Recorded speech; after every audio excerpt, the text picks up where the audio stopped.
નમસ્કાર. ક્યારેય વિચાર્યું છે કે તેલવાળા હાથ કે કપડા પરનો ગ્રીસનો ડાઘ એને સાબુ આટલી સહેલાઈથી કેવી રીતે ગાયબ કરી દે છે? કારણ કે ખાલી પાણીથી તો એ ડાઘ જવાનું નામ જ નથી લેતો.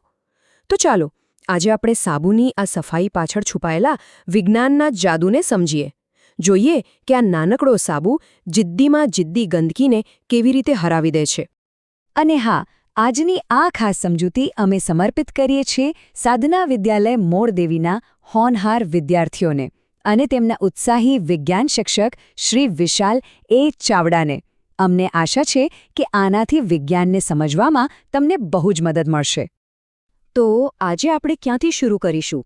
સૌથી પહેલાં તો તેલ અને પાણીની મૂળભૂત સમસ્યાને સમજીશું.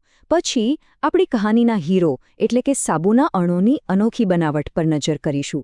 એ પછી એના ગુપ્ત હથિયાર મિસેલનું રહસ્ય ખોલીશું અને છેલ્લે આખી સફાઈ પ્રક્રિયાને સ્ટેપ બાય સ્ટેપ જોઈશું અને અંતમાં ફટાફટ બધું રિવાઇઝ કરી લઈશું. તો આપણી વાતની શરૂઆત થાય છે એક બહુ જ જાણીતી દુશ્મનીથી, અને એ છે તેલ અને પાણીની દુશ્મની. આ કોઈ વાર્તા નથી, આ તો કુદરતનો જ એક નિયમ છે જે આપણે રોજબરોજ જોઈએ છીએ. આપણે સૌએ અનુભવ્યું જ હશે નહીં? હાથમાં તેલ લાગ્યું હોય અને આપણે નળ નીચે ધરીએ તો શું થાય? પાણી બસ ઉપરથી સરકી જાય છે, પણ તેલને સાથે લઈ જતું નથી. એવું કેમ? કારણ કે પાણી અને તેલના અણુઓની પ્રકૃતિ એકદમ અલગ છે. એ બંને ક્યારેય એકબીજામાં ભળવાનું પસંદ નથી કરતા. અને બસ આ જ મોટી સમસ્યાનો ઉકેલ લાવવા માટે સાબુની શોધ થઈ. અને હવે એન્ટ્રી થાય છે આપણા સુપર હીરોની, સાબુનો અણુ. એની તાકાત એની અનોખી રચનામાં છુપાયેલી છે. સમજો કે આ એક એવો જાસૂસ છે જે તેલ અને પાણી, આ બે દુશ્મન દેશો વચ્ચે શાંતિદૂત બનીને કામ કરે છે. ચાલો એની આ ખાસ બનાવટને જરા નજીકથી જોઈએ. સાબુના અણુનો એક ભાગ, જેને આપણે એનું માથું કે શીર્ષ કહી શકીએ, એ હોય છે જળ અનુરાગી.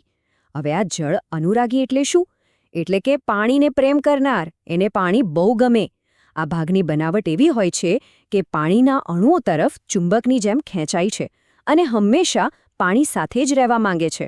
અને હવે વાત કરીએ એના બીજા ભાગની, જેને આપણે પૂંછડી કહીશું. આ પૂંછડી છે જળ વિરાગી, એટલે કે પાણીથી ડરનાર.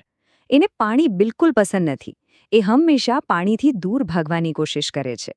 પણ એની એક ખાસ દોસ્તી છે. કોની સાથે?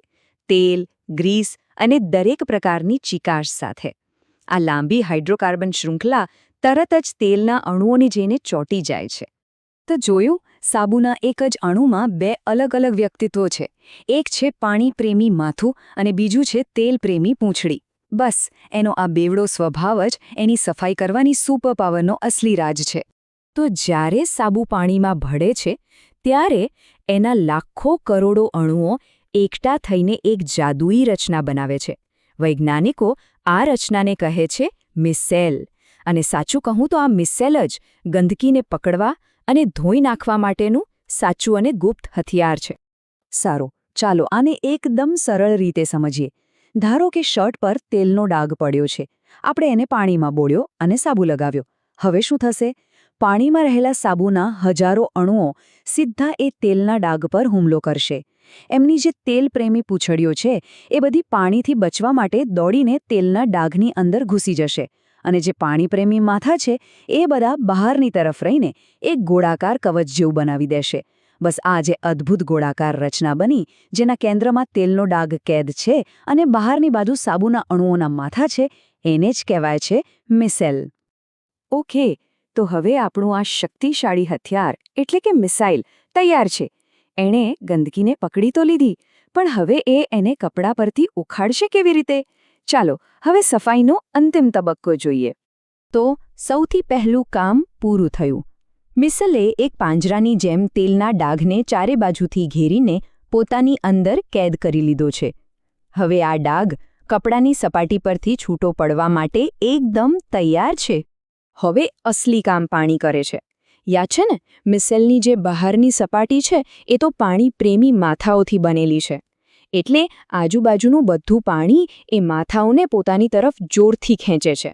આ ખેંચાણ એક લિફ્ટની જેમ કામ કરે છે, જે આખા મિસેલને ઉપરની તરફ ઉઠાવવાની કોશિશ કરે છે.